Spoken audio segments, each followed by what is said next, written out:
If you're a consistent viewer of the channel, or you've had a single conversation with me in real life, it may come as no surprise that I am a huge fanatic and follower of professional wrestling. Now get the cards, the charts from my generation. I'll take the come on, let's get it. Whether you view wrestling as nothing more than fake fights or theater with body slams, one thing remains consistent. The world of professional wrestling has some dark and shocking moments. Ladies and gentlemen, my name is Walker, and welcome to the Professional Wrestling Iceberg. In case you don't know what an iceberg video is, the Professional Wrestling Iceberg will take a deep dive into the depths of the professional wrestling world. It'll start at the top with well-known conspiracy theories, rumors, and real-world events. But the further down the rabbit hole you go, the more obscure the entries become.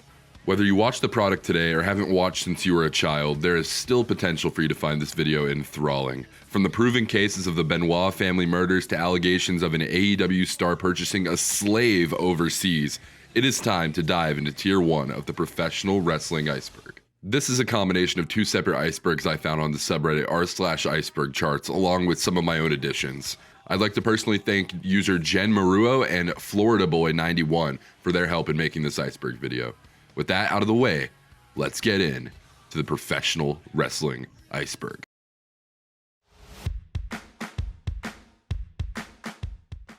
Wrestling is scripted. It's still real to me, damn it. Yeah, I'm with you, man. We're starting off this iceberg with the most obvious statement on the entire list. Professional wrestling is a predetermined sports entertainment phenomenon where there are scripted winners, losers, and storylines. There is a reason why I'm phrasing wrestling as, quote, scripted and predetermined rather than as fake. A discernment between scripted and fake becomes very apparent when you sit down and actually watch a professional wrestling match. While Mankind was scripted to be tossed off of the top of Hell in a Cell, there is no way Mick Foley could have faked this fall. The pain, the injuries, and the physical and mental tolls that this venture takes on a wrestler's body is the most real part of the entire endeavor. While the sports entertainment industry may be scripted in nature, many of the controversies surrounding it may be all too real. Chris Benoit.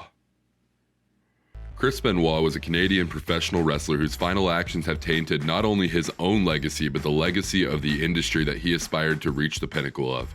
Benoit wrestled for almost every major wrestling company operating at the time, including New Japan Pro Wrestling, World Championship Wrestling, Extreme Championship Wrestling, and finally, World Wrestling Entertainment. In June 2007, backstage personnel in WWE were concerned about the lack of Benoit's appearance for scheduled events. Chris was a notorious stickler for schedules, and it was incredibly uncharacteristic of him to miss an event without communicating with the company prior to. A wellness call was eventually made to Fayetteville, Georgia police that would change the wrestling world forever. Over a 3-day period from June 22nd to June 24th, Chris Benoit killed his wife Nancy and his 7-year-old son Daniel before finally ending his own life. The details of the murders are gruesome, and I don't recommend seeking out the crime scene photos unless you have a strong stomach. There's no clear motive for the former World Heavyweight Champion's actions, but many have attributed these actions to undiagnosed CTE, or chronic traumatic encephalopathy. CTE is a neurodegenerative brain disease initiated by repeated blows to the head and unresolved concussions. During Benoit's autopsy, it was determined that the 40-year-old's brain resembled that of an 80-year-old Alzheimer's patient. This situation brought the wrestling world under much scrutiny as accusations of steroid and hormone abuse became very common. There are a lot of strange details about this case that leave some ambiguity, and this will not be the last time you see Benoit's name mentioned in this iceberg. I'm working on a deeper dive into this full story that addresses almost every theory, belief, and controversy surrounding the Benoit family murder-suicide, so keep an eye out for that one. The Monday Night Wars.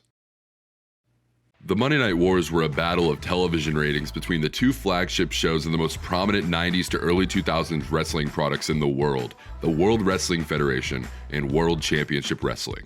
More specifically, the battle occurred between WWF's Raw is War product and WCW's Monday Night Nitro, both of these shows airing simultaneously on Mondays weekly. The war between the two companies was an intense one, with the two products taking shots at each other in order to gain superiority in the eyes of the fans. If you're even thinking about changing the channel to our competition, fans, do not. WCW would maintain the lead of the war, beating the WWF for 83 straight weeks in the Nielsen's television ratings before the slow decline of the company. After 6 years of head-to-head competition, on March 23, 2001, Vince McMahon and the World Wrestling Federation purchased all of World Championship Wrestling's tape libraries, assets, and select contracts for $3 million, effectively ending the war. The 1996 Curtain Call Incident. In professional wrestling, the act of keeping character and maintaining the portrayal of a storyline is known as keeping kayfabe. While today many consider kayfabe to be dead and gone, this was not the case in the mid to early 90s. While many fans had smartened up to the realities of professional wrestling, there had not been many true showcases of wrestling's scripted nature in actual live shows. That was until the 1996 Curtain Call Incident. To truly understand the Curtain Call Incident, you need to know about the Clique. The Clique was not an on-screen stable of professional wrestlers, but rather a backstage group of professional wrestlers who formed a tight bond during their time in the WWF. These men relied heavily on politicking for more on-screen time, championship programs, and generally attempted to stay on top of the cutthroat industry that professional wrestling was and still is to this day. This group primarily consisted of Shawn Michaels, Triple H, Sean Waltman, Kevin Nash, and Scott Hall. In April 1996, Kevin Nash, one of the biggest heels, and Scott Hall, one of the biggest baby faces in the company, signed contracts with World Championship Wrestling, WWF's top competitor at the time. Official media statements claim that WCW offered Nash and Hall more money than WWF could afford to match, which led to Hall and Nash taking their leave. The two men's last contracted appearance for WWF took place on May 19, 1996 at a Madison Square Garden live event. At this event, Shawn Michaels wrestled Kevin Nash in a steel cage match, but it is not this match that fans remember. Rather, the aftermath of the match, which consisted of heels Kevin Nash and Triple H embracing babyfaces Shawn Michaels and Scott Hall as some sort of final farewell. The men would raise their arms in group celebration as the crowd was confused, stunned as to why two of the top babyfaces and two of the top heels in the company would be embracing with each other. WWF management was furious at the event, as this was the first time performers had broken kayfabe at a live event. The event would have a monumental impact on the company and the careers of those involved, as for the first time ever, a major company was forced to acknowledge that the on-screen relationships and characters that they were portraying were not real. With the anger held by WWF brass, punishments had to have been dealt out, but on who? Scott Hall and Kevin Nash were exiting the company, so they couldn't face punishment. Shawn Michaels was the WWF champion at the time and was one of the biggest draws in the entire world. This would leave none other than Triple H to take the backstage brunt, being demoted from championship contender status to residential jobber. Triple H would later go on to become a 14-time world champion, so I guess things worked out okay for him, huh? The Montreal Screwjob. The Montreal Screwjob is an infamous unscripted professional wrestling incident that took place at the 1997 Survivor Series pay-per-view. In August 1997 at SummerSlam, Bret Hart defeated The Undertaker to win the top prize in the World Wrestling Federation, the WWF Championship. Bret Hart was souring on the direction in which the WWF was heading with its product and wrestling style. It felt as if time had passed up Bret Hart for newer and more outlandish superstars such as Steve Austin and Shawn Michaels. In fact, Bret Hart had amassed real-life heat with wrestler Shawn Michaels on account of a poor attitude and general lack of respect. As WWF champion, Bret Hart signed a contract for opposing company WCW for December of 1997. WWF owner Vince McMahon sought to prevent Bret Hart from leaving the company as WWF champion, but there was one problem with the fashion McMahon hoped Hart would drop the belt in. McMahon wanted Hart to drop the championship to Shawn Michaels in his home country of Canada. Bret was offended at the idea of dropping the championship in his home country and had agreed with Michaels and McMahon that the match would end in a disqualification and Hart would forfeit the championship at a later date. However, things wouldn't exactly work out this way. In the midst of the WWF Championship match at Survivor Series 1997, Shawn Michaels would lock Bret Hart in his own submission maneuver, the Sharpshooter. As Michaels became the WWF Champion and Bret Hart was enraged, Bret letters WCW in the air. The Hart family would struggle to maintain trust in Vince McMahon or the WWF's mission, and many would end up jumping ship to WCW with Bret Hart. In the aftermath, McMahon would go on to tell outlets that he did not screw Bret Hart, but that Bret Hart screwed Bret Hart. And you can look in the mirror and know that. Hart would return to WWE Raw on January 4th, 2010 and publicly bury the hatchet with Vince McMahon and Shawn Michaels. Katie Vick. The Katie Vick angle is often touted as one of WWE's most tasteless, offensive, and downright strange angles in history. This was a storyline between Kane and Triple H that may have started off normal, but ended up taking a dark turn pretty quickly. On an episode of Raw, Triple H would come out to cut a promo exposing Kane's dark secret. Several years earlier, Kane had allegedly been involved in a one-sided relationship with a woman named Vick. He claimed that Kane killed Vick in a car crash and that Kane would have necrophilic sex with the woman post-crash. Triple H claimed to have footage of the action, but the footage shown to the audience was different than Triple H had described. Instead of Kane defiling a rotting corpse, the video was instead of Triple H in a Kane mask performing suggestive motions on a mannequin in a coffin in an actual funeral home. This segment would eventually lead to Kane and Triple H being awarded the Wrestling Observer Newsletter Award for Worst Feud of the Year and the award for Most Disgusting Promotional Tactic of the Year. On October 28th, Kane would defeat Triple H in a casket match to end this feud. Thank God. The Screwjob was a work. This is a theory that some within the internet wrestling community may or may not believe. With the Montreal Screwjob being one of the most talked about things in WWE's long and storied history, many believe that Bret Hart and Vince McMahon may have concocted this plan to further their own careers. Many cite different ideas for this, such that the Screwjob would build heat for Hart's future career in WCW, or that this would boost sales for WWF's Bret Hart documentary that they were releasing. Coincidentally, the screwing of Bret Hart by Vince McMahon would lead to the innovation of wrestling's most hated character, Mr. McMahon, the evil WWF owner. The Montreal Screwjob blurred the lines between fiction and reality and launched one of the biggest angles and stories of all time, with Mr. McMahon becoming an evil and vindictive businessman, fending off the ventures of anti-heroes like Stone Cold Steve Austin and The Rock. Do I buy into this theory? Definitely not, but hey, it's an interesting one to think about. The Fingerpoke of Doom. The Fingerpoke of Doom was a controversial moment in professional wrestling, which some say may have sparked the downfall of World Championship Wrestling. On the January 4th, 1999 edition of WCW Nitro, WCW World Heavyweight Champion Kevin Nash was set to face off against his friend and rival Hulk Hogan. This match had a heated build-up, concluding in one of the most deflating fashions imaginable. The match between these two former friends, now turned bitter rivals of opposing groups, began with Nash attempting to intimidate Hogan. Hogan would pretend to strike Nash in the chest, only to poke him instead. Nash would comedically collapse to the ground, and Hogan would pin Nash to become the new WCW World Heavyweight Champion in mere seconds. Yikes. This match frustrated WCW fans and caused many to change channels to witness the beloved wrestler Mankind War. The Droz Incident. Darren Drozdov is a former American professional football player and professional wrestler. Droz debuted in the wrestling industry in 1997 and would only last about 2 years before being sidelined with a horrific injury.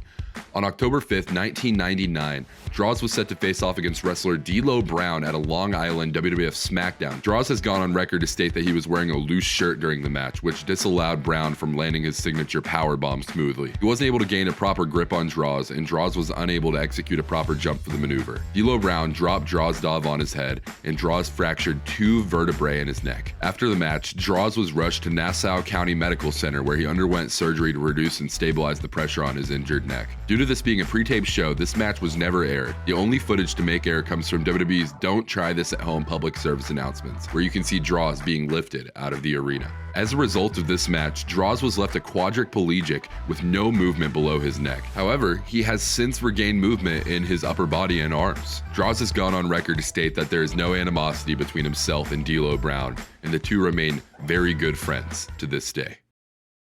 The Plane Ride from Hell.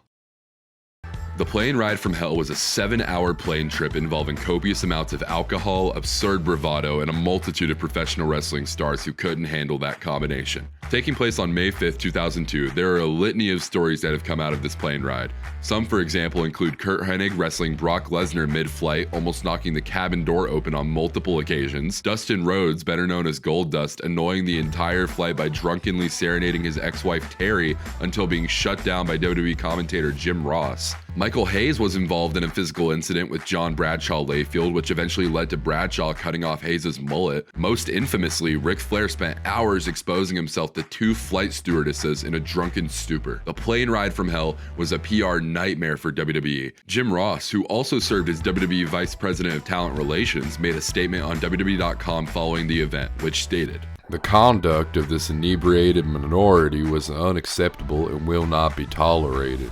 Procedures have been put in place to ensure such contact does not occur in the future. The bottom line is this: yours truly is the person in charge of the talent, roster, and the buck stops with me. We will do all we humanly can to solve this problem. With all that being said, the plane ride from hell is one of the most legendary stories in wrestling folklore. The three-way dance. This is the story of Matt Hardy, Lita, and Edge, who were involved in a real-life love triangle that spiraled into a real wrestling storyline. Lita was initially involved romantically with Matt Hardy, but ended up beginning an affair with Edge, one of Matt Hardy's closest friends, outside of kayfabe. In April, Hardy was released from WWE due to revealing the entire incident on his blog, but he was rehired several months later under constant outcry from fans. Lita had been an integral part of Matt Hardy's meteoric rise as a member of Team Extreme, and this development caused Lita's popularity to drastically plummet. Lita began receiving chants of "You screwed Matt, we want Matt," and "Screw you whore" at every show she would appear at. Oh no, this is New York. All right. Don't call her a slut. Upon rehiring, Hardy would engage in a 3-month feud with Edge. The crowd was white hot for Matt and were hoping that there would be some positivity out of this tragedy. Maybe Matt would finally reach the main event scene in WWE. Nope. Speaking Out. Speaking Out is a social movement against emotional, physical, and sexual abuse where people publicize their allegations of hate crimes committed by powerful and/or prominent individuals in the professional wrestling industry. It all started on June 17, 2020, when David Starr was accused of sexual assault by a former girlfriend of his. Starr denied the allegations, and several wrestling promotions, including Over the Top Wrestling, stripped Starr of his titles and fired him. Afterward, a multitude of other professional wrestlers, including Joe Coffey, Jack Gallagher, Jordan Devlin, Matt Riddle, Travis Banks, Wolfgang, Sid Scala, Ligero, Velveteen Dream, Brock Lesnar, Joey Ryan, Jim Cornette, Marty Scurll, Michael Elgin, Jimmy Havoc, and Will Ospreay, and way more that I don't have time to list, were accused of misconduct as well. This movement has influenced independent wrestlers and wrestling promotions to focus more on workplace safety and sexual assault awareness going forward. New Jack. New Jack was an American professional wrestler best known for his time in Extreme Championship Wrestling, where he became notorious for his hardcore, dangerous wrestling style. New Jack was revered among fans and wrestlers alike for his unstable attitude and copious drug abuse. He has been involved in multiple incidents, resulting in serious injury to himself and other performers, and was considered to be one of the most intimidating professional wrestlers in the world. And from the looks of things, seems like he liked it that way. The Pipebomb promo. On the June 27, 2011 edition of Monday Night Raw, CM Punk cut an unconventional shoot promo about the WWE, Vince McMahon, and his opinions on the company. Punk sat on the Raw stage and aired his grievances until his microphone was cut off by WWE brass. This promo shocked the wrestling world as Punk referenced the likes of Colt Cabana, New Japan Pro Wrestling, and Ring of Honor. He even dug into the McMahon family. This is one of the most iconic promos in professional wrestling history, and everyone is always waiting for the next fiery newcomer to drop their own pipe bomb. Vince McMahon's limo bombing. On June 11, 2007, a strange segment aired on WWE programming which showcased Vince McMahon walking through a hallway with everyone staring at him. Later on in the night, Vince McMahon would walk into his limo only for it to explode unexpectedly. This was allegedly an attempt to kill off the Mr. McMahon character, and even had certain members of WWE personnel concerned and confused, such as WWE Hall of Famer Donald Trump, who called the chairman of the WWE to confirm that he was indeed still alive. The limo bombing angle was dropped just weeks afterward due to the Chris Benoit murder-suicide. Dave Meltzer. Dave Meltzer is an American journalist, newsletter writer, and sports historian who is famous within the wrestling landscape as a historian and publisher of the Wrestling Observer newsletter. Meltzer is placed in this iceberg for his controversial and divisive status within the wrestling industry. Whether it's his opinions on women in professional wrestling or his coveted 5-star ratings, Dave Meltzer is a polarizing figure within the wrestling industry to boot. The Invasion. There is not enough time to cover the entirety of the invasion angle in this video, so stay tuned for a separate episode on the subject. Nevertheless, the invasion was a result of WWE's purchase of WCW, officially ending the Monday Night Wars. This angle consisted of WCW and eventually ECW wrestlers joining forces to dismantle the WWE system from within. While this sounds like it could be incredible, it was far from it. WCW and ECW wrestlers were booked to look weak against the WWE performers, and it sullied the idea of an invasion story ever working in professional wrestling again. The invasion is often considered to be one of the most disappointing and underwhelming storylines in professional wrestling history. The Two Warrior Theory. The Two Warrior Theory is an idea cultivated after the Ultimate Warrior's return to WWF at WrestleMania 8. Many believe that this Ultimate Warrior was not the same Ultimate Warrior as fans had seen previously.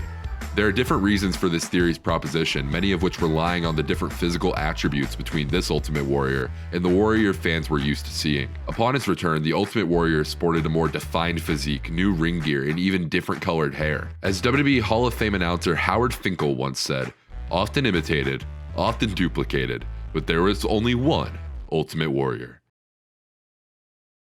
The Russo Sabotage Theory. The Russo Sabotage Theory is a widely held belief that Vince McMahon and the WWF sent their head writer Vince Russo to their competitor World Championship Wrestling in an attempt to inevitably kill the company. Many cite Russo's WCW booking as some of the worst booking within professional wrestling history, and many more cite Russo as, quote, booking the death of WCW. Former WCW wrestler Arn Anderson once went on record on the Arn podcast stating, "There's no real evidence of Russo being sent to kill the WWF's opposition, but it sure is an interesting theory. I'm more likely to buy into this one than the Warrior Theory, at least." The XFL. XFL, otherwise known as the Extreme Football League, was a professional American football league founded in 1999. Why would a football league make its way onto a professional wrestling iceberg? The XFL was the brainchild of WWE chairman Vince McMahon. The XFL played its first season in 2001 and featured appearances from different WWF performers such as The Rock, Stone Cold Steve Austin, and Jerry Lawler. The XFL took a controversial stance of being, quote, anti-NFL and pushing a litany of showboaty and performance-based gimmicks into the football world. For example, your ability to put a nickname on the back of your jersey, which spawned this famous jersey. The XFL was considered a monumental failure and was abandoned after its only season in 2001. So, what did they do? They decided to do it again. In 2020, the XFL began its second season, which then ended 5 weeks and were due to the COVID-19 pandemic. That's just poor timing, man. Recently, the XFL announced that they would be returning for a 2022 season, so we will have to wait and see how that one pans out. Owen Hart's death. Owen WWF Over the Edge 1999. Hart would fall 78 feet and land chest first on the top rope. He'd be stretchered out of the arena, and later on in the night, wrestling commentators Jim Ross and Jerry Lawler were forced to announce the death of one of the most beloved professional wrestlers in sports entertainment history. There's so much more to this case that I'll be looking into in a separate episode, but this is one of the most tragic and controversial passings in professional wrestling. Ladies and gentlemen, I started making this video on November 27th, 2021, and it is currently January 7th, 2022 at 1:05 in the morning, and I am finally done. I know this is a new style of content for the channel, and I know that I might have had some points throughout this video where I was a little directionless or I didn't know what to do with the editing, and I want your feedbacks in the comment section below. Tell me how you felt about this video. Do you want this to turn into a series? I have 9 tiers on this iceberg. I could put all of them out. I would love to do that. I think it would be a fun little thing to do. Special shout out to Wendigoon on YouTube, who gave me the inspiration for this iceberg video. For those who don't know already, YouTube loves it when you hit that little like button down there, when you type a little comment, when you subscribe to the channel. YouTube loves that, because what that does is that shows YouTube that you loved exactly what I made, or that you think you're gonna like the stuff that I come out with in the future. So if you don't mind, please don't forget to support the channel. Subscribe, youtube.com/Walker. Of course, we also have the gaming channel, the stream highlight channel, whatever you want to call it, Walker Live. We are closing in on 35 subscribers, so if we can get there, that would be awesome. Of course, we have the Walker Stewart channel, and then don't forget to check out the wrestling promotions that I personally work for, such as Red Dirt Wrestling, Unified Wrestling Oklahoma, and Empire Pro Wrestling, all of which you will find their links down in the description below. Ladies and gentlemen, that is my time. Thank you so much for watching, and of course, I've been Walker, and you have been awesome.